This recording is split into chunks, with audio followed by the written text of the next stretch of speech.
నమస్తే కళ్యాణ్ గారు.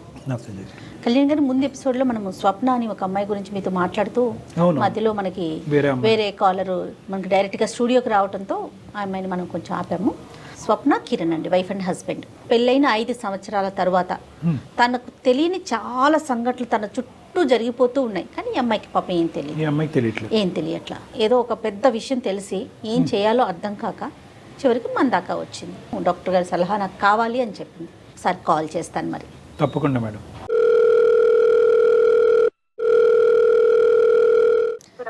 హలో, స్వప్న అండి? ఎవరండి మీరు? నేను జయానండి, అందమైన జీవితం ప్రోగ్రామ్ నుంచి కాల్ చేస్తున్నాను. మీ సమస్య గురించి నాకు మెయిల్ చేశారు కదా. నాతో పాటు డాక్టర్ కళ్యాణ్ చక్రవర్తి గారు ఉన్నారు. మీ సమస్య ఏంటో వివరంగా చెప్పండి ఒక్కసారి డాక్టర్ గారికి. నమస్తే అమ్మా స్వప్న. నమస్తే సార్. చెప్పమ్మా స్వప్న, ఏంటి సమస్య? నేను మా హస్బెండ్ ఒక ఐటీ కంపెనీలో పరిచయం అయ్యాం సార్. పరిచయం అయిన తర్వాత ఫ్రెండ్షిప్ తర్వాత ఇంకా ఇట్లా లవ్ లో పడి ఇంకా మా పేరెంట్స్ కి తెలియకోకుండా మేమిద్దరం పెళ్లి చేసుకున్నాం సార్. ఇంట్లో కూడా చెప్పాము. అటు మా హస్బెండ్ సైడ్ వాళ్ళ పేరెంట్స్ కి చెప్తే వాళ్ళు ఒప్పుకోలేదు సార్. మా పేరెంట్స్ అసలు యాక్సెప్ట్ చేయలేదు. మేమిద్దరం పెళ్లి చేసుకున్నాం. 5 years అవుతుంది సార్. మాకు 5 years అయినా మ్యారేజ్ లో నన్ను కొంచెం తిట్టడం కానీ అట్లా అరవడం కానీ ఏం ఉండేది కదండి. ఇరువైపులా పెద్దలు అంగీకరించారమ్మా? ఇప్పుడు ఆశీర్వదించారా లేదంటే మాటలున్నాయా లేవా? లేదండి, నా సైడ్ నుంచి అయితే నాకు ఇట్లా కొంచెం ప్రాబ్లం ఉంది సార్. మేమిద్దరం 5 years అయింది కదా. 5 years అయిన తర్వాత ప్రెగ్నెన్సీ కొంచెం ఇష్యూ అయ్యింది. నేను ఆ విషయం ఇంకా చాలా బాధతో మా మమ్మీకి ఫోన్ చేసి చెప్పానండి. అప్పటి వరకు మాట్లాడలేదండి. మాట్లాడకపోతే దీని గురించి నేను చాలా బాధతో ఇట్లా జరిగిందమ్మా, ఇట్లా జరుగుతుంది, ప్రెగ్నెన్సీ ప్రాబ్లం అవుతుంది, ఇట్లా మన పేరెంట్స్ లో మన అక్కకు గాని ఎవరికైనా అమ్మమ్మకి కానీ ఇట్లా అయ్యిందా అని అడిగితే, అవునమ్మా ఇట్లా జరిగింది, మీ అక్కకు కూడా ప్రెగ్నెన్సీ అవ్వలేదు కదా. ఇట్లా 5 years తర్వాత ఒకసారి ప్రెగ్నెన్సీ వచ్చింది, మళ్ళీ 6 years కి వచ్చింది, కానీ అది ఉండలేదు, అందుకే కదా ఇప్పుడు మీ అక్కకు కూడా పిల్లలు లేరు అని చెప్పింది. ఇంకా ఓకే, మా పేరెంట్స్ నుంచే ఇది అంటే వారసత్వంగా ఉంది అని నాకు అప్పుడు ఆలోచన వచ్చింది. డాక్టర్ ని కన్సల్ట్ అయితే సార్ చెక్ చేద్దామని చెక్ చేశారు. ప్రెగ్నెన్సీ అంతా చెక్ చేసిన తర్వాత టాబ్లెట్స్ వాడండి, టాబ్లెట్స్ వాడిన తర్వాత మేము 100% షూరిటీ ఇవ్వలేము, 50-50 ఛాన్సెస్ అమ్మా. అంటే బేబీ గ్రోత్ సరిగ్గా ఉండకపోవడం, మెంటల్ స్టెబిలిటీ కొంచెం తగ్గడం అని చెప్పారండి డాక్టర్. ఇప్పుడు 49 లాంటి IVF సెంటర్లు పెద్ద పెద్ద సంస్థలు చాలా ఉన్నాయి కదా తల్లి. ఇట్లా అయిన తర్వాత నేను వెళ్ళి మా హస్బెండ్ కి ఇట్లా అని మొత్తం చెప్పాను. చెప్పిన తర్వాత ఓకే అమ్మా ఏం కాదు, అంటే ప్రెగ్నెన్సీ ప్రాబ్లం ఉంటే ఏం చేయలేం కదా మనం, నేను నిన్ను ప్రేమించింది కానీ ఇట్లన్నిటిని కాదు కదా అని కిరణ్ ఇట్లా నన్ను కొంచెం ఓదార్చాడండి. ఈ బాధలో ఎవరు లేకపోతే కొంచెం ఓదార్చే వాళ్ళు కూడా ఉంటారు, అమ్మా నాన్నకి చెప్పి అత్తయ్య మామని తీసుకుని రండి అని చెప్పానండి. కిరణ్ కూడా ఒప్పుకోలేదండి. ఒప్పుకోకపోతే నేను ఎట్లా 1 year లో ఆయన ఒప్పించి వాళ్ళ పేరెంట్స్ ని, మా అత్తయ్యని మా మామయ్యని కూడా ఒప్పించి ఇంటికి తీసుకొచ్చుకున్నామండి. సో వాళ్ళు వచ్చి ఎంతకాలం అయిందమ్మా? మేము తీసుకొచ్చుకుని 1 year అవుతుందండి. ఒకసారి నేను బెడ్రూమ్ లో ఉండగా వాళ్ళు బయట కూర్చుని కిరణ్ మా అత్తయ్య గారు మాట్లాడుకుంటున్నారండి. ఇంకా ఎన్ని రోజులు పిల్లలు లేరు, ఏమి లేరు, ఎట్లా బయట సమాజం ఏమనుకుంటుంది, పిల్లలు ఉంటే ఎట్లా ఉంటది, పిల్లలు లేకపోతే ఏమనుకుంటారు, అమ్మాయి పిల్లలను కనలేదని సమాజం ఏదో బ్యాడ్ గా అనుకుంటారు అని కిరణ్ మాట్లాడుతున్నాడా? ఎక్కువ ఆవిడ మాట్లాడుతుంటే కిరణ్ వింటున్నాడా? మా హస్బెండ్ మాట్లాడట్లేదండి. మా అత్తయ్య గారు కిరణ్ కి చెప్తుంది. అదే కిరణ్ కి కొద్దిగా నైస్ గా ఇంజెక్ట్ చేస్తుంది. ఓకే మరి ఏం చేద్దామమ్మా అని అడుగుతున్నాడు కిరణ్. నేను విన్నానండి ఆ మాట కూడా. ఏంటో అడుగుతున్న అత్తయ్య గారు అని అంటే, ఏం లేదు, అది పిల్లల గురించి అడిగింది అంతే, నేను చెప్పానులే, సర్ది చెప్పానులే, అమ్మ కూడా ఓకే అందులే, ఏం లేదు, ప్రాబ్లం సాల్వ్ అమ్మా అని నాతో చెప్పారండి కిరణ్. సో అది పెద్ద రాద్ధాంతం చేయలే కిరణ్. కొద్దిగా జాగ్రత్త అయిన మనిషే. మాటలు క్యాలిక్యులేటెడ్ గా ఉన్నాయి, యాక్షన్స్ కూడా క్యాలిక్యులేటెడ్ గానే ఉన్నాయి. అమ్మ స్వప్న ఇలా వింటుంది, ఇలా స్వప్నకు కూడా తెలిసింది, అనవసరంగా మీ ఇద్దరి మధ్య రిలేషన్షిప్ డిస్టర్బ్ అవుద్ది, ఈ మాటలు ఇక్కడతో ఆపేయమ్మా అని చెప్పి మరి వాళ్ళ అమ్మగారికి ఒక విధంగా వార్నింగ్ ఇవ్వలేదా కిరణ్? ఎందుకు ఆవిడ అదే పని ఎందుకు కంటిన్యూ చేసింది? కిరణ్ కి వాళ్ళ అమ్మ అంటే చాలా రెస్పెక్ట్ అండి, చాలా రెస్పెక్ట్. వాళ్ళ అమ్మ మాటలు వింటాడు, ఇటు సైడ్ నా మాటలు వింటాడండి. నన్ను అంటే చులకనగా చూస్తారంటారు కదా, తినే వైఫ్ తినతో ఇట్లా ఉండాలి ఇట్లా ఉండాలని అట్లా ఏమి ఉండడు కిరణ్. ఎక్కడైతే ఆపాలో అక్కడ ఆపట్లే కదా. ఒక ఆడపిల్లకి ప్రత్యేకంగా ఒక ఆడది ప్రేమించి పెళ్లి చేసుకున్న తర్వాత భార్య స్థానంలో కూర్చుని నువ్వు గొడ్రాలివి, ఇండైరెక్ట్ గా అదే కదా, నువ్వు గొడ్రాలివి అని రన్నింగ్ కామెంటరీ రోజు పక్క బెడ్రూమ్ నుంచి వినిపిస్తూ ఉంటే ఆ అమ్మాయి ఆ ఇంట్లో ఉండాలా, ఎందుకు ఈ గుడిబండ తెచ్చుకుని ఇంట్లో పెట్టుకున్నాను అని అనుకుంటది కదా. ఆ మాత్రం కిరణ్ కి సెన్స్ ఉండాలి కదా. ఇద్దరిని బ్యాలెన్స్ చేస్తున్నాడు కానీ నువ్వు ఏదైతే ఒక మాట వినకూడదో ఆ మాట పదే పదే ఇంట్లోంచి వినిపిస్తున్నప్పుడు ఆ మాటను ఆపేటటువంటి ప్రయత్నం కిరణ్ చేయాలిగా. చెయ్యలేదు కిరణ్, అట్లా ఏం చేయలేదండి. కాకపోతే మాకు తెలియకుండా మెయింటైన్ చేశారండి వాళ్ళ అమ్మను కిరణ్ ఇద్దరు మాట్లాడుకునేవాళ్ళు సీక్రెట్ గా. నాకైతే చాలా చాలా బాధ వేసేదండి. మాట గుడ్రాలు అని అంటా ఉంటే చాలా రోజులు రూమ్ లో కూర్చుని ఫుడ్ తినుకోకుండా ఏడుస్తానే ఉండేదాన్నండి. నా బాధ ఎవరికి చెప్పుకోలేకపోయేదాన్ని. ఈవిడైతే మాత్రం డైరెక్ట్ గా నీకేం అటాక్ ఇవ్వలేదు మీ అత్తగారు? లేదండి, నీకేం ఏమడమ్మా ఎప్పుడమ్మా అని అనలేదు, ఓన్లీ కిరణ్ ద్వారా ఎంట్రీ ఇస్తుంది ఈవిడ. అవునండి, కిరణ్ కి కూడా తెలియకుండా కిరణ్ మారిపోయాడండి.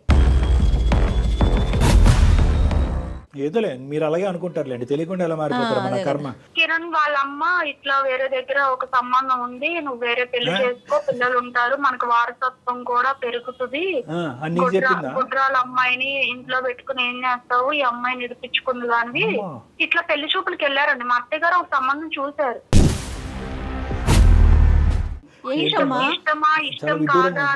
నీకు తెలిసి వెళ్ళారు, నీకు తెలియకుండా ఎన్నింటికి వెళ్ళారు? పెళ్లి చూపులకి వెళ్ళి వచ్చేసారు. నిజంగా పెళ్లి చూపులకి వెళ్ళాడా? నిజంగా పెళ్లి చూపులకి వెళ్ళారండి, 100% వెళ్ళాడు. నీకెవరు చెప్పారమ్మా ఈ విషయం? తను ఇట్లా పెళ్లి చూపులకి వెళ్ళాడన్న విషయం నువ్వు అట్లా అనుకుంటున్నావా, లేకపోతే నీకు చెప్పిన వాళ్ళు? లేదండి, పెళ్లి చూపులకి వెళ్ళారు కదా మా అత్తయ్యను మా హస్బెండ్. అక్కడ వెళ్ళినప్పుడు మీ హస్బెండ్ ఏంటి ఇట్లా పెళ్లి చూపుల్లో కూర్చుని ఇట్లా మాట్లాడుకుంటున్నారు, కట్న కానుకలు అన్ని మాట్లాడుకుంటున్నారు, ఇట్లా మీ హస్బెండ్ కే పెళ్లి, నీకు తెలియట్లేదు పిచ్చిదానా నువ్వు అడగవే అని మా రిలేటివ్స్ వాళ్ళు వచ్చి చెప్పారండి నాకు. వాళ్ళు ఉన్నారు ఆ పెళ్లి చూపుల్లో? ఉన్నారు. అంటే ఒకరు చెప్పారా, ఒకరిద్దరు చెప్పారమ్మా నీకు? ఇద్దరు చెప్పారండి. నేను ఫస్ట్ లో ఒకరు చెప్తేనేమో నేను నమ్మలేదు. మా హస్బెండ్ నాతో అట్లా ఉండి ఇంకొకరిని పెళ్లి చేసుకోవడానికి రెడీ అవ్వడు, నాకు తెలుసు ఆయన గురించి, ఆయన ప్రేమ నాకు తెలుసు అనుకున్నాను. కానీ మా అత్తయ్య గారిని చూడగానే ఇంకా వెళ్ళి వచ్చిన తర్వాత కిరణ్ కూడా అడిగాను, ఏంటి పెళ్లి చూపులకి వెళ్ళారా అంటే వెళ్ళాను అని అన్నాడు. తడబడ్డాడు కొంచెం. నేను పెళ్లి చూపులకి వెళ్ళానే కానీ నాకు కాదు, మా ఫ్రెండ్స్ కి ఇట్లా చూడడానికి వెళ్దాం రా అంటే వెళ్ళాను నేను అని చాలా కూల్ గా సైలెంట్ గా ఆ చాప్టర్ ని అట్లా క్లోజ్ చేసేసాడండి తను. ఇంకా కిరణ్ ఇట్లా చేయడం మంచిది కాదు అది ఇది అంటే కిరణ్ ఇంకా మాట దాటేసేసాడు. అంటే కాదమ్మా, నిజంగా కిరణ్ అబద్ధం ఆడాలి తప్పించుకోవాలి అనుకుంటే కనుక ఏ పెళ్లి చూపులు ఎక్కడ ఎవరిని చూసి ఎవరిని పొరపాటు పడుతున్నారో అనేది కూడా అనలేదు. మా ఫ్రెండ్ సంబంధించిన పెళ్లి చూపులకి వెళ్ళానని అంటున్నాడు. నువ్వు అనే దాన్ని బట్టి ఏంటంటే ఒకరు కాదు సార్, ఒకరిద్దరు చెప్పారు. దాంతో పాటు తడబాటు తర్వాత ఏంటంటే బ్యాక్గ్రౌండ్ లో మీ అత్తగారుని కిరణ్ మాట్లాడుకునే మాటలు బట్టి ఇవన్నీ జతపరుచుకుంటే నాకైతే ఖచ్చితంగా ఇతనికే పెళ్లి చూపులు అనే అనుమానం నాకైతే ఉందండి అని నువ్వు అంటున్నావు. అవునండి, కన్ఫర్మ్ గా ఉందండి. ఆయనకే పెళ్లి చూపులు, రెండో పెళ్లి చేయాలని. నువ్వు మాకెందుకు చేసావమ్మా? నీకేం కావాలి? మాకు ఈమెయిల్ పంపించడానికి నీ బాధ మాకు. మీరు చాలా సార్ మీరు చాలా ప్రాబ్లమ్స్ సాల్వ్ చేశారు. నా ప్రాబ్లం కూడా కొంచెం టేక్ చేసుకుని సాల్వ్ చేస్తారని నేను మీ దాకా వచ్చాను సార్. ఏ విధంగా సాల్వ్ అంటే ఏంటి? ఏం చేయాలి? కిరణ్ కి పెళ్లి జరగకుండా చూడాలా? ఈ ప్రాబ్లం ని సాల్వ్ చేయాలి సార్. కిరణ్ ని కాపాడాలా, లేదంటే కిరణ్ ఇన్ఫ్లుయెన్స్ చేసే అత్తగారిని మళ్ళీ సాగరంపాలా, లేదా కిరణ్ అసలు నిజంగా ఇది చేస్తున్నాడా లేదా అనేటటువంటిది నిజంగా ఒప్పుకోవాలా? ఏంటి నీ వాట్ యు వాంట్? మా అత్తయ్య గారు వద్దు సార్. నాకు ఫస్ట్ ఏంటంటే అత్తయ్య గారు నేను ఎలా తీసుకొచ్చుకున్నానంటే సార్, నాకు మా అమ్మ నాన్న లాగా ఉంటారని నేను ఆ హోప్ తో తీసుకొచ్చుకున్నాను. తీసుకొచ్చుకుంటే మా అత్తయ్య నాకు ఇట్లా ప్రాబ్లమ్స్ పెడతా ఉంటే నేను ఎట్లా తట్టుకోగలుగుతాను సార్? అది ఓకే, అది పాయింట్ నెంబర్ 1. ఇంకా అమ్మా, నా హస్బెండ్ నాకు కావాలి సార్. ఎందుకంటే నా కిరణ్ ముందు వెనక ఎట్లున్నాడో 5 years లో మాది ఎట్లుందో అట్లానే నాకు కావాలి సార్. అట్లాంటి కిరణే కావాలి. మళ్ళీ పెళ్లి చేసుకునే కిరణ్ నీకు వద్దు. ఇట్లా రెండో పెళ్లి చేసుకోవడం, నన్ను అవాయిడ్ చేయడం ఇవన్నీ నాకు వద్దు సార్. నాకు దీని నుంచి నాకు మీరు న్యాయం చేస్తారని మీ దాకా వచ్చాను సార్. ఇక్కడ ఉన్న ప్రాబ్లం ఏంటో తెలుసా? అమ్మ నాన్న అనుకుని అత్తమామల్ని ఇంట్లో తెచ్చి పెట్టుకోవటం వరకే నీ పాత్ర. వెనక్కి ఎగ్జిట్ డోర్ ఉండదు దీనికి. ఎగ్జిట్ డోర్ అనేటటువంటి దాని యొక్క తాళం చెవు కిరణ్ చేతిలో ఉంటుంది. సో కాబట్టి సార్, ఏంటంటే మాట్లాడాం సార్. అది కొద్ది కష్టసాధ్యం. ఇప్పుడు ఏంటంటే పెళ్లి చేసుకుంటే బాబు ఇది అది అని రకరకాలు చెప్పొచ్చు మనం, కానీ వచ్చినటువంటి తల్లిదండ్రులని ఇద్దరు తల్లి కొడుకులు ఇద్దరు బాగా అలవాటు పడ్డారు, చిట్టపట్ట మాట్లాడుకుంటున్నారు. ఇవన్నీ ఒక స్థాయికి వచ్చిన తర్వాత ఈరోజు ఏ కారణం చూపెట్టి ఆవిడని వెనక పంపిస్తాం? ఆవిడలో మార్పు రావాలి. అతను ఒప్పుకోవాలి కదా. అదే. సో అది చూద్దాంలే అమ్మ. కిరణ్ అసలు ఏమంటాడు, ఈ మొత్తం అసలు ఈ పెళ్లి చూపులు అనే సంఘటన అసలు అంగీకరిస్తాడా, ఇంకో పెళ్లి అనేది అంగీకరిస్తాడా లేదో ఫస్ట్ అది చూడాలి మనం. నీ వరకు నీకు నమ్మకం ఉంది, కానీ కిరణ్ ఏం చెప్తాడో మనం చూద్దాం. ఇప్పుడు నిన్ను సహజంగా మనం ఏమంటాం అంటే నువ్వు ఫోన్ కలుపు అని అంటాం. నువ్వు ఫోన్ కలిపితే కనుక పాత పాటే మనకు వినిపిస్తుంది. నేనే పెళ్లి చూపు లేదు, మా ఫ్రెండ్ పెళ్లి, మా ఎదురింటి అంకుల్ పెళ్లి ఏదేదో అంటాడు. సో మనం ఏం చేద్దాం అంటే కనుక మేమే ఫోన్ కలుపుతాము, నువ్వు కట్ చేస్తే మేము ఫోన్ కలుపుతాము. మొన్న పెళ్లి చూపులు తీసుకొచ్చినటువంటి మ్యాట్రిమోనీ లాగా మేము మాట్లాడతాం. ఏమ్మా, ఇప్పుడు ఈ కాన్వర్సేషన్ అంతా కూడా నువ్వు రికార్డ్ బటన్ ఆన్ చేసుకో, నీ ఫోన్లో నువ్వు రికార్డ్ చేసుకో, అది నువ్వు నీ దగ్గర పెట్టుకో. హలో కిరణ్ గారు, నేనండి. మొన్న పెళ్లి చూపులు అయినాయి కదా సార్. నమస్తే సార్, చెప్పండి సార్. నమస్తే. ఇప్పుడు అంతా సాఫీగా అయ్యింది, చాలా హ్యాపీ. మీకు కూడా అమ్మాయి బాగా నచ్చినట్టుంది. నచ్చింది సార్, అమ్మాయి నచ్చింది. ఆ అమ్మాయికి కూడా మీరు బాగా నచ్చారంట. ఎందుకంటే ఆ అమ్మాయికి దగ్గర ఒక 12 సంబంధాల వరకు చూశారు. మీరు ఏమైనా చూసారా ఇంతకు ముందు సంబంధాలు? మీకు లేదు సార్, నాకు ఇదే ఫస్ట్ టైం అండి. ఇదే ఫస్ట్ టైమా? మీకు ఫస్ట్ టైమే లవ్ ఎట్ ఫస్ట్ సైట్. అమ్మాయి బాగుందా? బాగుంది సార్. వాళ్ళ తల్లిదండ్రులు, పేరెంట్స్ అందరు నచ్చారా మీకు? అంతా బాగుంది సార్, కాకపోతే కొంచెం కట్నమే కొంచెం తక్కువ అంటున్నారు సార్. దానివల్లే కొంచెం ఆలోచించాల్సి వస్తుంది. ఎంత ఆశిస్తున్నారు మీరు? నాకు ఒక 30 lakhs వరకు అయితే పర్వాలేదు సార్. మీ పేరెంట్స్ ఏమంటారు, మీ అమ్మగారు వాళ్ళు? మా అమ్మగారు అయినా సార్ అదే సార్, కట్నం గురించే సార్. లేదంటే మీకు మొన్నే ఫోన్ చేశారు మా వాళ్ళు. మరి ఇప్పుడు నెక్స్ట్ ఏంటి, ఎటువైపు వెళ్దాం అంటే ఇంకా ముహూర్తాలు పెట్టుకుందామా, లేదంటే కట్నం అనే అంశం తేలేంత వరకు మీరు ఇలాగే ఉంటారా? లేదు సార్, అది ఏదో తేల్చండి, లేదంటే నేను వేరే సంబంధం ఏదైనా చూసుకుంటాను. చూసుకుంటారా? సరే, మా ద్వారా వెళ్తారా, మా మ్యాట్రిమోనీ ద్వారా, లేదంటే వేరే వాళ్ళ ద్వారా వెళ్తారా? మీరు చూసినా పర్వాలేదు సార్, బయట ఏదైనా మంచిది వస్తే బయట చూసుకుంటాం. మాకేంటంటే ఒక 2 ఇన్పుట్స్ వచ్చినాయి. ఏంటంటే మీకు ఆల్రెడీ పెళ్ళి అయ్యింది, ఒకసారి చెక్ చేసుకోండి, అన్ని క్లారిఫై చేసుకున్నారా లేదా, ఆడపిల్లకి సంబంధించిన జీవితం, ఇలాంటి మోసాలు చాలా జరుగుతున్నాయి అన్నారు. ఎవరు చెప్పారు సార్ నాకు పెళ్ళి అయిందని? ఎవరో ఒకడు ఉంటారులేండి, ఒకరిద్దరు అలా మాట్లాడారు. మేమేం పెద్ద నమ్మలేదులేండి. మీకు అతని పెళ్ళి అవటం ఏంటి, అతను అబద్ధం సార్, అలాంటిది ఏం లేదు. సో పెళ్ళి అవ్వలేదు, లవ్ మ్యారేజ్ అయ్యిందా మీకు? మ్యారేజ్ అవ్వలేదు సార్ నాకు. ఏమో మాకుండే అనుమానం ఏంటంటే మీకు లవ్ మ్యారేజ్ అయ్యింది, కొంతకాలం మీరు ప్రేమించుకున్నారు, గాఢంగా ప్రేమించుకున్న తర్వాత పెద్దలు అంగీకరించకపోయేటప్పటికీ మీరిద్దరు వెళ్ళిపోయి మీరు స్వప్న అనేటటువంటి మీ భార్య, మీరు లవ్ మ్యారేజ్ చేసుకున్నటువంటి మీ భార్య, మీ ఇద్దరు కలిపి పెద్దల అంగీకారం లేకపోయినా కూడా వెళ్ళి పెళ్లి చేసుకున్నారు. ఇప్పటి వరకు కూడా మీ పెద్దల అంగీకారం లేదు. కానీ ఈ మధ్యకాలంలో మీ అత్తగారు వచ్చి మీతో పాటు ఉండటం అనేది జరిగిన తర్వాత మీ లోపల మీకు పిల్లలు లేరు కాబట్టి మీకు ఒక కొత్త ఆలోచన వచ్చింది. గొడ్రాలైనటువంటి భార్యని ఇంట్లోంచి ఏదో విధంగా మెడపట్టుకుని గెంటేయటం వీలు కాదు కాబట్టి ఒక కొత్త సెటప్ తీసుకొచ్చి ఇంట్లో పెట్టాలనేటటువంటి ఒక కథ మీరు మీ అమ్మగారు కలిసి పన్నాగం పన్నారు అనేటటువంటిది మా వరకు వచ్చినటువంటి ఇన్ఫర్మేషన్ అండి. కిరణ్ గారు, నా పేరు డాక్టర్ కళ్యాణ్ చక్రవర్తి. నేను సుమన్ టీవీ అందమైన జీవితం నుంచి మాట్లాడుతున్నాను. నాతో పాటు జయ గారు ఉన్నారు. మీరు అడ్డంగా బుక్ అయ్యారు. పెళ్లి కాలేదా? ఎందుకు కిరణ్ ఇట్లా మాట్లాడుతున్నావు? అలా కాదు కిరణ్ గారు, ఒకటి మీరు ప్రస్తావన, వాడెవడో ఏటీఎం దొంగతనం చేశాడంట. ఏటీఎం ఎందుకురా దొంగతనం చేసావు అని మేము అడిగితే కనుక ఇక్కడ సీసీటీవీ కెమెరా ఎవడు పెట్టమన్నాడు సార్ అని అన్నాడంట. సీసీటీవీ పెట్టినోడు తప్ప, ఏటీఎం దొంగతనం చేసినోడు తప్ప? ఏంటి మీరు మాట్లాడేది? ఏం మాట్లాడుతున్నారు మీరు? ఏమనుకుంటున్నారు కిరణ్ గారు? ఇప్పుడు వరకు మీ ఆవిడ ఏమో వచ్చి దేవుడు అది ఇది అని పూజించింది. లేనిపోయిన ఆలోచనలు మా అమ్మ మా ఆయన నెత్తిలో పెడుతుందండి, అప్పటి వరకు లేనటువంటి ఆలోచన ఇప్పుడు కొత్తగా వచ్చిందండి అని అంటున్నది. కానీ ఇదంతా కూడా మీకు చాలా ఇష్టపూర్వకంగా ముందుకెళ్తూ దానికి ప్లస్ మీరు కట్నం కూడా తీసుకోవాలి, ఇక్కడ కట్నం సరిపోవట్లేదు కాబట్టి వేరే పెళ్లి చూపులకు వెళ్ళాలి అనేటటువంటి ఆలోచన వరకు ఉన్నదంటే కనుక మీ అమ్మగారి పాత్ర ఎంత, మీ పాత్ర ఎంత కిరణ్ గారు ఇందులో? ఇంకా గారు అని చెప్పి చాలా మర్యాదగా సంబోధిస్తున్నాను మీలాంటి వాళ్ళని. కిరణ్, ఏంటి కిరణ్ నీకు పెళ్లి కాలేదు అని నువ్వు అంత మంచిగా చెప్తున్నావు. నేను ఎవరిని నీ లైఫ్ లో, స్వప్న అనే దాన్ని నేను ఎవరిని అసలు నీ లైఫ్ లో? స్వప్న నువ్వు అలాంటి నేనేం చెప్తాను స్వప్న? ఇంకేం చెప్పాలి అసలు మీ ప్రాబ్లం ఏంటి కిరణ్, మీ ప్రాబ్లం ఏంటి? ఇంత పెద్ద మీరేం నాటకం ఆడలేదు అన్నది మాకు అనిపిస్తుంది. 5 సంవత్సరాల పాటు మీ జీవితం చాలా సాఫీగా ఉంది. తల్లిదండ్రులుగా చూసుకోవాలని చెప్పి అత్తమామని ఇంట్లో పెట్టుకున్న తర్వాత మీరు ఎందుకు ఇలా మారిపోయారు? కేవలం పిల్లలు లేరు అనేటటువంటి ఉద్దేశంతో మీకు ఈ చండాలపు ఆలోచన వచ్చిందా, లేదంటే ముందు నుంచే మీరు నడిపిస్తున్నటువంటిది అంతా కూడా ఈ అమ్మాయి మీద ప్రేమ ఆప్యాయతలు చూపెట్టేదంతా కూడా నాటకమా? చూడండి సార్, సార్ నాకు తన మీద ప్రేమ లేకపోవడం కాదు సార్, తను నేను ప్రేమించే పెళ్లి చేసుకున్నాం. ఇప్పటికి మేము పెళ్లి చేసుకుని 5 సంవత్సరాలు అయింది. బిఫోర్ 2 ఇయర్స్ వరకు మా లైఫ్ చాలా హ్యాపీగా ఉంది. మీరు కావాలంటే తను ఎంక్వైరీ చేయండి, తను అడగండి. మీరు చెప్పిన దానికంటే 10 రెట్లు ఎక్కువే చెప్పిందిలేండి అమ్మాయి మీ గురించి. కాకపోతే ఇప్పుడు ఏంటంటే తనకి పిల్లలు పుట్టారు సార్. అంటే మీరు అనుకున్నారా ప్రేమించుకున్నప్పుడే మనం పెళ్లి చేసుకుని కలిసి ప్రయాణం చేయాలంటే 2 ఇయర్స్ లోపల పిల్లలు పుడితే నువ్వు భార్యవి, లేదంటే నిన్ను బయటకు గెంటేస్తానని అనుకున్నారా? ఒకప్పుడు ప్రాబ్లం మీకే ఉంటే కిరణ్ గారు ప్రాబ్లం మీకే ఉంటే, ఇప్పుడు ఆవిడకి ప్రాబ్లం కాబట్టి ప్రాబ్లం మీకే ఉంటే కనుక అప్పుడు స్వప్న గారు కూడా వేరే పెళ్లి చూపులకు వెళ్ళొచ్చా వాళ్ళ అమ్మగారితో పాటు? ఆ ఈక్వేషన్ వర్కౌట్ అవుదా మన సమాజంలో? ఆ ఈక్వేషన్ వర్కౌట్ అవుదా? ఆ లెక్క తేలదా? నమ్మలేకపోతున్నాను కిరణ్. మీరే చెప్పండి సార్, నాకు వారసత్వం కావాలి, నేను 2వ పెళ్లి చేసుకుంటాను. చెప్పండి సార్ మీరే తనకి.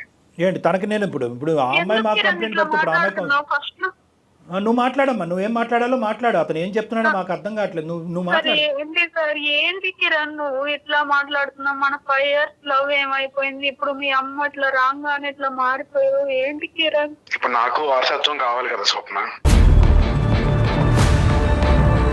కిరణ్ మనకి కావాలంటే పిల్లల్ని తీసుకొచ్చుకుని పెంచు, అంత పిల్లలు పెంచుకున్నాం కిరణ్. ఎందుకు కిరణ్? పెంచుకుంటే నా పిల్లడు అవడు కదా స్వప్న, పెంచుకుంటే నా పిల్లడు అవుతాడా?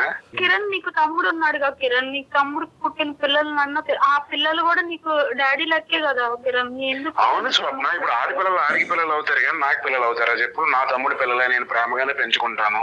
వాళ్ళకి ఒక వయసు వచ్చిన తర్వాత వాళ్ళ తండ్రి ఆడే గుర్తొస్తాడు తప్ప నేను గుర్తురాను కదా. కిరణ్ పెళ్లి చేసుకుంటావు, పిల్లల గురించి పెళ్లి చేసుకుంటావు, నువ్వుని నీ సో కాల్డ్ సెకండ్ వైఫ్ మీరిద్దరు కలిపి అక్కడ బెడ్రూమ్ లో సరసాలు ఆడుతూ ఉంటారు. ఈ అమ్మాయి ఏం చేయాలి? వంటగదిలో గిన్నెలు కడగాల? ఈ అమ్మాయి పరిస్థితి ఏంటి? తను ఉంటుంది సార్, తన ఎక్కడికి వెళ్ళిపోతుంది, తను ఉంటుంది. ఆ అమ్మాయి కూడా నువ్వు దరిద్రం మెడకు చుట్టుకుంటే ఇలాగే ఉంటది. నువ్వు పెళ్లి చేసుకున్న 2వ అమ్మాయికి కూడా పిల్లలు కనకపోతే అప్పుడేం చేద్దాం? ఇంకొకటి వస్తుంది 3 bedroom హౌస్. అప్పుడు కాదు ఏంటి అసలు నీ ఈక్వేషన్? సీనే ఇది, పెద్ద సీన్ కాదేంటి, చాలా పెద్ద సీన్ ఇది. అసలు నువ్వు నిజంగా ఇప్పటి వరకు నిజాయితీగా ప్రేమిస్తున్నావా, ఇదంతా కపట నాటకమా అనేటటువంటిది మాకు అర్థమవుతుంది. ఒకే విషయం మాకు తేలాలి, ఇది నీకు వచ్చినటువంటి ఆలోచన లేదంటే సెకండ్ ఎంట్రీ ఇచ్చినటువంటి మీ తల్లి గారు మీ బ్రెయిన్ లో పెట్టిందా? ఎవరు పెట్టినా కూడా ఆవిడ కూడా తల్లి గారు నాకు బ్రెయిన్ లో పెట్టింది ఏం లేదు. తను మీకు మా అమ్మ గురించి చాలా చెప్పే ఉంటది. మీరు ఇప్పుడు చెప్పారు కాబట్టి నేను ఇప్పుడు చెప్తున్నాను. వాళ్ళ అమ్మగారే చెప్పారు అన్ని వాళ్ళ అమ్మ చేసిందని చెప్పు ఉంటది. ఏ తల్లి తన కొడుకుని పాడైపోమని ఏ తల్లి చెప్పదు సార్. మా అమ్మ అయితే నాకు చెప్పలేదు, నీకు పిల్లలు కావాలి కదా, నీకు వారసత్వం కావాలి కదా, నువ్వు అక్కడ ఎలా ఉండిపోతావు అని అన్నది అంతే. కిరణ్ నేను అడిగినప్పుడు అమ్మ నాన్న అత్తయ్య మామయ్యని ఇంటికి తీసుకొచ్చి పెట్టుకున్నావు అని అన్నప్పుడు నీకు గుర్తు రాలేదా ఈ విషయాలన్నీ? ఎందుకు ఇట్లా మారుతున్నావు? నేను మారడం స్వప్న, ఇప్పుడు జరిగేది అదే కదా. ఇప్పుడు నేనేం చేయను చెప్పు? ఇప్పుడు అక్కడేమో మా అమ్మ నువ్వు పిల్లలు కావాలి, నువ్వు 2వ పెళ్లి చేసుకోకపోతే నేను చచ్చిపోతాను అంటుంది. ఓ పక్క నువ్వు చచ్చిపోతాను, మీ ఇద్దరు కదా మధ్యలో నేను కావాలి, మీ ఇద్దరి మధ్యన. సో మీకేమి ఇప్పుడు మీకంటూ పిల్లలు కావాలి అనేటటువంటి ఉద్దేశం లేదు, కానీ మీ అమ్మగారికి మాత్రం వారసుడు కావాలి అనేటటువంటి ఆలోచన వల్ల ఆవిడ అది బలవంతం పెట్టింది కాబట్టి మీరు ఈ లూప్ లోకి వెళ్ళారా? ఇప్పుడు నాకు కూడా ఉంది సార్, మొన్నటి వరకు నాకు కూడా లేదా ఆలోచన, ఇప్పుడు నాకు కూడా ఉంది సార్. నా కొలీగ్స్ అందరినీ చూస్తుంటే నాకు కూడా పిల్లలు అంటే బాగుండన్న ఆలోచన నాకు కలుగుతుంది. కరెక్టే, కానీ నువ్వు ప్రేమించి పెళ్లి చేసుకున్నటువంటి ఈ అమ్మాయికి తన జీవితంలో మొదటి స్థానం కాకుండా 2వ స్థానంలో ఎలా ఉంటుంది ఆ అమ్మాయి? ఈ అమ్మాయి పరిస్థితి ఏంటి? పిల్లల మాట తర్వాత మాట్లాడదాం. నువ్వు ప్రేమించి నమ్మి వాళ్ళ తల్లిదండ్రులు వదిలేసి ఇక్కడికి వచ్చి ఈ అమ్మాయి నీతో పాటు కాపురం చేస్తుంది. అటువైపు తల్లిదండ్రులు లేక ఇక్కడ భర్త స్థానం అనేటటువంటిది లేక ఏమైపోద్ది ఈ ఆడపిల్ల? ఈ అమ్మాయి పరిస్థితి ఏంటి? తను అక్కడే ఉంటుంది, తను ఎప్పుడు ఎలా ఉంది ఇప్పుడు అలాగే ఉంటుంది. ఇప్పుడు 2వ పెళ్లి చేసుకునే అమ్మాయికి ఇట్లా పెళ్లి అయింది, నాకు ఒక బాధ ఉందని చెప్తాడా? మరి వాళ్ళు ఒప్పుకుంటారా? ఇప్పుడు మీరు ఇన్ని చెప్తున్నారు కదా సార్, రేపొద్దున మీకు ఎలా ఆ సిచ్యువేషన్ లో మీరుంది, మీరేం చేద్దరు సార్? పిచ్చి మాటలు మాట్లాడుకు. నీ సిచ్యువేషన్ లో మేము ఉండటం, మేము ఉంటే ఇలాంటి పిచ్చి నిర్ణయాలు తీసుకోము. మైండ్ నుండి మాట్లాడుతున్నావా లేక మాట్లాడుతున్నావా? ఏం మాట్లాడుతున్నావు? ఏం మాట్లాడు బాబు నీలాగా అందరూ ఉంటారని అనుకోవద్దు. నువ్వు ప్రేమించావు ఒక ఆడపిల్లని. కాదు కళ్యాణ్ గారు, ఆయన ఏదో కరెక్ట్ ఆలోచన చేస్తున్నాడు, మిగతా వాళ్ళందరూ చాలా తప్పుగా ఆలోచన చేస్తున్నారు అనుకుంటున్నాడు. అసలు వాస్తవానికి ఇది ఎలా ఉండాలంటే నీకు తెలియదు స్వప్న, నువ్వు ముందే ఫోన్ చేసావు. పెళ్ళి అయిన తర్వాత ఫోన్ చేయవలసింది. అప్పుడు ఇతనికి ఏమవుతుంది అంటే కనుక అప్పుడు బైగమీ కింద ఇతను లోపల ఉంటాడు, జైల్లో ఉంటాడు. అదొక పెద్ద శిక్ష. 7 సంవత్సరాల పాటు ఎంతో జైల్లో ఉంటాడు. నాకు కరెక్ట్గా తెలియదు. నువ్వేంటంటే పెళ్లి చూపులప్పుడే నాకు తొందరపడి ఫోన్ చేశావు. అతనికి ఇలా చేస్తే కనుక ఏంటి శిక్ష అనేది తెలియక చేస్తున్నాడో, లేదంటే నిన్ను కాస్త అలా దుబ్బితే కనుక నువ్వు మెత్తబడిపోతే కనుక 2 ముగ్గురిని 4 తీసుకొచ్చి పెట్టుకోవచ్చు అని అనుకుంటున్నట్టున్నాడు. నీ అసెస్మెంటే ఈ మనిషి గురించి తప్పు. నువ్వు చాలా అమాయకురాలివి. సార్ మీరు ఎప్పుడు ఆడపిల్ల వైపే మాట్లాడుతున్నారు సార్. ఫస్ట్ నుంచి కూడా మీరు మాట్లాడాలి కదా. నేను అక్కర్లేదయ్యా, ఆడపిల్ల వైపు నేను ఎప్పుడూ మాట్లాడలేదయ్యా. నువ్వు ఎప్పుడు కూడా మేమి చెప్తా. నువ్వు అనుకున్నది మాత్రం సొల్యూషన్ కాదు అనేది అయితే ఫస్ట్ బలంగా చెప్తా. తర్వాత ఎటువంటి సొల్యూషన్ ఉంది అనేటటువంటి వారసుడు కావాలనేటటువంటి దానికి కూడా సొల్యూషన్ చెప్తా. కానీ ఫస్ట్ నీకు నీ మనసులో స్వప్న అనేటటువంటి వ్యక్తికి ఒక చాలా ప్రధానమైనటువంటి స్థానం ఉంది. నా ప్రేమ ఏమి ఒక స్థానాన్ని వేరే వాళ్ళకి ఇచ్చేస్తాను అంటున్నాడు సార్. చూడండి సార్, అమ్మమ్మ ఒక్క నిమిషం. స్వప్న ఎవరు వచ్చినా వాళ్ళకన్నా ఆయన మనసు చాలా విశాలమైందమ్మా. ఎంతమందికైనా స్థానం ఇస్తాడు. తను ఉంటుంది అని పెళ్లి చేసుకుంటాను, నువ్వు కావాలి తను కావాలంటే నేను ఎట్లా యాక్సెప్ట్ చేయాలి? అసలు ఆ ఫీలింగ్ ఎట్లా ఉంటది అమ్మాయికి? పెళ్లి చూపుల్లోకి వెళ్ళి నీకు పెళ్లి అవ్వలేదు, ఇదే ఫస్ట్ మ్యారేజ్ అన్నట్టుగా ఒక అబద్ధం చెప్పడం, వాళ్ళని మోసం చేయటం, ప్లస్ కట్నం అడగటం, ప్లస్ నాకు ఆ అమ్మాయి నచ్చిందండి 30 లక్షలు కావాలని డిమాండ్ చేయటం. అసలు నువ్వెవరనుకుంటున్నావు? నువ్వేమనుకుంటున్నావు? నీకు నిజంగా పిల్లల గురించే ఇది ఆలోచన అయితే కనుక 1,00,000 దారులు చెప్తాం మేము. అడాప్షన్ నచ్చకపోయినా కూడా 1,00,000 సైంటిఫిక్ దారులు చెప్పడానికి మేము రెడీగానే ఉన్నాం. మీరైతే డెసిషన్ తీసుకున్నా సార్. ఒకసారి తను కూడా అడగండి. ఫెర్టిలిటీ సెంటర్స్ అన్ని తిరిగాం సార్, ఎందులోనే ఒకే దారి తీసుకుంది. ఎవరిని కలవాలి, ఎక్కడికి వెళ్ళాలి కావాలంటే సలహా మేమిస్తాం. ఎవరితో మాట్లాడాలో నేను అపాయింట్మెంట్ మాట్లాడి తీసుకొని మరీ మిమ్మల్ని పంపిస్తాం. సార్ నాకు ఒక డౌట్ సార్, నాకుంది అన్నాడు కదా ప్రాబ్లం, అదే ప్రాబ్లం తనుకుంది. సిచ్యువేషన్ లో ఏం చేసేవాడు? ఆ ప్రశ్న 100 రకాలుగా అడిగినా దగ్గర సమాధానం ఉండదు. నువ్వు పెళ్లి చేసుకోబోయే దొంగ పెళ్లి చేసుకోబోయే ఇంకో అమ్మాయి ఉంది కదా, ఆ అమ్మాయికి పిల్లలు పుట్టపోతే తర్వాత ఇంకో అమ్మాయిని చేసుకుంటావా అనేటటువంటి దాని దగ్గర సమాధానం ఉండదు. నీది ఇంతకాలం పట్టి ప్రేమించినటువంటి ఈ భార్యకి ఇదే స్థానం ఉంటుంది. చేసుకుంటాడు సార్, ఇంకో పెళ్లి చేసేసుకుంటాడు సార్. తనకి వారసత్వం. సరే చేసుకుంటాను కదా, చేసుకుంటాను, ఇంకెందుకు వదిలే, నేను చేసుకుంటాను. ఇప్పుడు ఏంటి మీ ఇష్టమే, మీ ఇష్టమే, ఇష్టం వచ్చినట్టు చేసేసుకోవటమే. ఏం మాట్లాడుతున్నారు? కిరణ్, మీరు ఒక వేదికలో మాట్లాడుతున్నారు, గుర్తుంచుకోండి. మీ కాల్ రికార్డ్ అవుతోంది ఇక్కడ. మీరు ఆసమాషిగా మీ ఇద్దరు మాట్లాడుకోవట్లేదు. తప్పే మాట్లాడుతున్నావు. తప్పు మాట్లాడట్లేదు కాదు, నువ్వు మాట్లాడేదే తప్పు. కిరణ్, నీకు ఇక్కడ పరిణామాలు అర్థం కావట్లే. నీ వైఫ్ కూడా ఇలా మోసపూరితంగా నువ్వు ప్రేమించి పెళ్లి చేసుకుని ఈ విధంగా మోసం చేస్తున్నావు అని చెప్పి ఈ అమ్మాయి కూడా నీ మీద చీటింగ్ కేసు వేయడానికి అవకాశం ఉంది. ఇవన్నీ దాటుకుని వెళ్ళి ఆ అమ్మాయిని పెళ్లి చేసుకున్నావు అనుకో, ఇంకా దానికి అద్భుతమైనటువంటి శిక్ష నీకు పడుతుంది. నేను లాయర్ని కాదు, ఒక డాక్టర్ని, కానీ నాకు ఉండే ఆలోచన అనుభవంతో అద్భుతమైనటువంటి శిక్ష పడుతుంది. ఒక 5 స్టార్ చెరసాలలో నువ్వు ఉంటావు. అదైతే మాత్రం గ్యారంటీ. ఇదంతా ఊహించుకుని ఇంత ఘాటుగా వ్యవహరిస్తున్నావా, లేదంటే తెలివి తక్కువగా వ్యవహరిస్తున్నావా, లేదంటే ఎవరన్నా నీ మీద బలమైనటువంటి ఇన్ఫ్లుయెన్స్ చూపెట్టడం వల్ల ఇలా ప్రవర్తిస్తున్నావా, నాకైతే అర్థం కావట్లేదు. మరి అమ్మాయి మీద ప్రేమ ఏమైంది కిరణ్ నీకు? మాకు అర్థం కాని విషయం, నాకు దాని నుంచి అదే అర్థం కావట్లేదు. నీ ప్రేమిస్తే ఇట్లా ప్రేమించటమేనా? ప్రేమిస్తూనే ఉంటాం, పిల్లల గురించి చెప్పండి ఎలా ఉంటుంది? పక్కన మా అమ్మ పొద్దున్న లేచిన దగ్గర నుంచి పిల్లలు పక్కింటి పిల్లలు ఎడుతున్నారు, నీ పిల్లలు ఎప్పుడు ఎడుతున్నారు. టార్చర్ నేను తట్టుకోలేకపోతున్నాను మేడం. అసలు ఇట్లాంటి టార్చర్ నేను ఫేస్ చేయడానికే నాకు చాలా ఇదిగా ఉంటుంది మేడం. అందుకే నేను 2వ పెళ్లి చేసుకుందాం అన్న డెసిషన్ వచ్చాను. కానీ కరెక్ట్ అయినా నువ్వు టార్చర్ పడుతున్నావని ఆ అమ్మాయిని టార్చర్ పెట్టొచ్చా? ఆలోచించావా? నీ బాధ మాకు అర్థమైంది. నీ బాధ అనేటటువంటి తాత్కాలికమైనటువంటి బాధ అంటే మీ అమ్మనైనా మందలించచ్చు, మీ అమ్మనైనా కౌన్సిల్ చేయొచ్చు, మీ అమ్మగారిని ఏ స్థానంలో ఉంటే కనుక మీ ఇద్దరు హ్యాపీగా సుఖంగా ఉన్నారో అక్కడ పంపించేయచ్చు మీ అమ్మగారిని. ఇవన్నీ చెప్పడం వల్ల తీసుకొచ్చాను సార్ నేను. తన చెప్పడం వల్ల తీసుకొచ్చాను, లేదంటే అప్పటి వరకు మాకు ఎంత. అవునవును, అది కూడా చెప్పింది. ఈవిడ ఏదో అనుకుంది, పిల్లలు లేరు కదా, పెద్దవాళ్ళే పిల్లలు అవుతారని చెప్పి తీసుకొచ్చుకుంది. చేతులతో ఈవిడ చేతులు కాళ్ళు అతి మంచితో ఆలోచించింది. కాదు మా కిరణ్, ఒక పంచే అమ్మని ఒకసారి తీసుకురా, డాక్టర్ గారితో మాట్లాడిద్దాము. ఆవిడ మనసులో కొంచెం మార్పు తీసుకోవాలి. సరే, నీ అమ్మగారు మరి ఏం చేద్దాం చెప్పు. ఇప్పుడు నీకైతే కనుక పెళ్లి చేసుకోవాలి కాదు నాన్న. ఒకటి నిజంగా పిల్లలు కావాలి అంటే కనుక ఇందాక మేము రిపోర్ట్స్ అన్ని చూసాము. నాకు ఉండేటటువంటి ఆలోచన, నేర్పరితనం, అవగాహనతో మీరు చేసినటువంటి ప్రయత్నం ప్రామిస్ గా చెప్తున్నాను 20%. ఇంకా 80% ద్వారాలు ఓపెన్ అయ్యి ఉంది. ఖచ్చితంగా మీ ఇద్దరికి ఒక చక్కటి బిడ్డ పుట్టడం అనేటటువంటిది గ్యారంటీ అన్నట్టుగానే నాకు అనిపిస్తుంది. ఆ దారులు ఏంటి అనేటటువంటిది నేను చెప్తాను. నెంబర్ ఆఫ్ డాక్టర్స్ తో నేను ఇంటర్వ్యూస్ చేస్తాను కిరణ్. మీరు నా ఇంటర్వ్యూస్ చూస్తూనే ఉంటారు కదా. చాలాసార్లు చూశాను. ఎస్ మీకు ఖచ్చితంగా మార్గం ఉంటుంది. మనకి సైన్స్ ఎంత అభివృద్ధి చెందింది, కాస్త కాంప్రమైజ్ అయితే చాలు, ఖచ్చితంగా మీకు మంచి సొల్యూషన్ దొరుకుతుంది. ఆ విషయం మాట్లాడదాం. ముందు మీ విషయం అది మాట్లాడండి. ఒకటి. రెండో అంశం ఏంటంటే కనుక నువ్వు ఇంత పెద్ద స్టెప్ తీసుకున్నావు అంటే 5 years ఆఫ్ లవ్, అంత 5 years ఆఫ్ మ్యారేజ్, దానికి ముందు ఇంకో 3 years ఆఫ్ లవ్, ఇవన్నీ కలుపుకుని ఒక 8 years ఆఫ్ ప్రయాణంలో ఒక పరాయి స్త్రీని మీ ఇంట్లోకి తీసుకొచ్చి పెళ్లి చేసుకుని అఫీషియల్గా, ఒక నిమిషం ఉండమ్మా, అఫీషియల్గా తీసుకొచ్చేటటువంటి ప్రయత్నం నువ్వు చేసే అంత లెవెల్కి వెళ్ళావు అంటే కనుక నీ బ్రెయిన్ ఎంత విషపూరితమైంది, ఎంత బ్రెయిన్ వాష్ జరిగింది అనేది మాకు అర్థమవుతుంది. నువ్వు చెప్పినటువంటి మాటలు మేము నమ్ముతున్నాం. ఎందుకంటే ఏ కొడుకు కూడా తల్లి గురించి మూర్ఖురాలు, ఆవిడ ఎంత చెప్పినా వినదు, మీ కౌన్సిలింగ్కి రాదు, ఆవిడ మాట ఆవిడే నెగ్గుతుంది అనే మాట మీరు అంటున్నారు. కాబట్టి ఖచ్చితంగా మీ అమ్మగారు మిమ్మల్ని ఇద్దరిని విడగొట్టేటటువంటి ప్రయత్నంలో ఉన్నారు అనేది మాకు అనిపిస్తుంది. ఈ రోజు ఏంటంటే ఈ అమ్మాయి అమాయకురాలుగా, అయ్యో అత్త ఎక్కడో ఉండటం ఏంటి, మన ఇంట్లో ఉంటే కనుక నాకు సుఖం మీకు సుఖం అనేటటువంటిది ఆలోచన ఈ అమ్మాయి తప్పు అయ్యింది. ఈ అమ్మాయి నాలుగు ఈ అమ్మాయి ఖర్చుకున్నట్టు అయ్యింది. కాబట్టి ఇక్కడ నేను అనుకునేది ఏంటంటే 2 ఆప్షన్స్. ఒకటి, పిల్లలు పుట్టేదానికి ఎటువంటి ద్వారాలు ఉన్నాయన్నది మేము చెప్తాం. రెండోది ఏంటంటే మీ అమ్మగారిని నా వరకు తీసుకురావడానికి ట్రై చేయండి. లేదండి ఆవిడ రాదు, లొంగదు, వినదు, చేయదు అంటే కనుక దయచేసి ఇది కఠినమైనటువంటి నిర్ణయమైనా కూడా ఇటువంటి తప్పుడు ఆలోచన మీ బ్రెయిన్లో పెట్టినందుకు ఆవిడ ఎక్కడి నుంచి అయితే వచ్చిందో అక్కడికి మీ అమ్మగారు వెళ్ళిపోయి కొన్ని రోజులు దూరంగా ఉంచండి, ఉండటమే మంచిది. ఎందుకంటే ఇటువంటి విషబీజం అనేది మీ జీవితంలో నాటితే కనుక ఈ రోజు కాకపోతే ఒక 3 years తర్వాత ఆవిడ నాటచ్చు.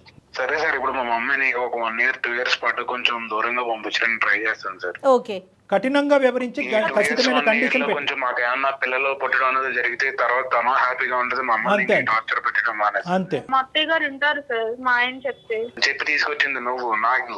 సరేలేండి, తనేదో మంచి తెలియదు కదా కిరణ్ నాకు. అది ఎందుకు కిరణ్ ఇట్లా మాట్లాడతావు? సరే అయిపోయింది కదా, అది వదిలేద్దాము. అప్పుడు నీ అదృష్టం చాలా బాగుంది కాబట్టి ఇది పెళ్లి వరకు వెళ్ళక ముందే అటువైపు ఇంకో ఆడపిల్ల, ఇటువైపు నువ్వు, 2 కుటుంబాలు మోసపోక ముందే మీ నక్షత్రాలు బాగున్నాయి కాబట్టి ఈరోజు మా వరకు ఫోన్ చేసి ఇది గడప దగ్గరే ఆపాం. గడప దాటుంటే కనుక మనం ఏం చేసి ఉండేవాళ్ళం కాదేమో, అది ఇంకో స్థాయికి వెళ్ళిపోయేది. కాబట్టి నీ భర్త నీ చెంతనే ఉన్నాడు, నీ భర్త నీతో పాటు కలిసి ప్రయాణం చేయాలనుకుంటున్నారు, మీ ఇద్దరికి పిల్లలు కావాలనే కోరిక ఏ విధంగా అది సఫలమవుతుంది అనేది జయ మేడం మీకు ఖచ్చితంగా సూచనపరంగా చెప్తారు. ఆ విధంగా మీరు ముందుకెళ్ళండి. మోస్ట్ ఇంపార్టెంట్ ఏంటంటే ఇక్కడ మీ అత్తగారు కిరణ్ వాళ్ళ తల్లి గారు, ఆవిడ ఆలోచన శైలి మొండికేస్తే కనుక, వినకపోతే కనుక దయచేసి ఆవిడకి స్ట్రిక్ట్ కండిషన్స్ పెట్టి 1 or 2 years మీ ఇద్దరి మధ్యన ఏదో ఒక మంచి జరిగేంత వరకు, ఒక బిడ్డ పుట్టేంత వరకు ఆవిడని దూరం పెట్టండి. మీరైతే ఒకసారి అవకాశం ఉంటే ఒకసారి రండి స్టూడియోకి. ఓకే అండి, ఇద్దరు వైఫ్ అండ్ హస్బెండ్ ఇద్దరు రండి అమ్మా. ఎక్కడికి వెళ్ళాలి, అసలు ఇప్పటి వరకు మీరు చేసిన ప్రాసెస్ ఏంటి, నేను ఒక డాక్టర్తో మీకు అపాయింట్మెంట్ అరేంజ్ చేస్తాను, గైనిక్తో, దాన్ని బట్టి మాట్లాడదాం. Okay madam, thank you madam. All the best. Okay Kiran and okay Swapna, all the best, God bless you both of you. Bye అమ్మా. అంటే మనం అంత నాటకీయంగా వెళ్ళకపోతే కిరణ్ ఒప్పుకునేవాడు కాదు. మనం ఏంటంటే మనం వెళ్ళినటువంటి మార్గం ఒక రాంగ్ రూట్ అయినా కూడా తప్పట్లేదు కదా, జీవితాన్ని నిలబెట్టడం గురించి వెళ్ళినటువంటి రూట్. కానీ నేను అదే చెప్తున్నా పదే మనం సైన్స్ చాలా అభివృద్ధి చెందిందండి. ఇంకా మూర్ఖంగా ఆలోచించి ఎక్కడికో వెళ్ళిపోయి పెద్ద ఆవిడైనా ఆలోచించాలి కదా, రోజులు ఎలా ఉన్నాయి. అంటే ఆవిడ ఆలోచన వాస్తవం మనకి ఎప్పటికీ తెలియదు. ఆవిడ ఆలోచన పిల్లల గురించా, లేదంటే వీళ్ళని విడగొట్టడమా, లేకపోతే డబ్బుల కోసమా అనేది అర్థం కాదు. కట్నం గురించా. రైట్ కళ్యాణ్ గారు, కిరణ్ దంపతులు ఇద్దరు వచ్చారంటే కనుక ఎక్కడికి వెళ్ళాలి ఏంటి నేను ఒక గైనిక్తో అరేంజ్ చేస్తాను. దాని తర్వాత ఏం చేయాలనేది కూడా మనం మాట్లాడదాం. తప్పకుండా. రైట్ అండి, నమస్తే. నమస్తే జయ. కాళ్లలో నొప్పి, నరాల వాపు వంటి లక్షణాలతో బాధపడుతున్నారా? వెరికోస్ వెయిన్స్ లో అత్యాధునిక చికిత్స ఏవిస్ వాస్కులర్ సెంటర్.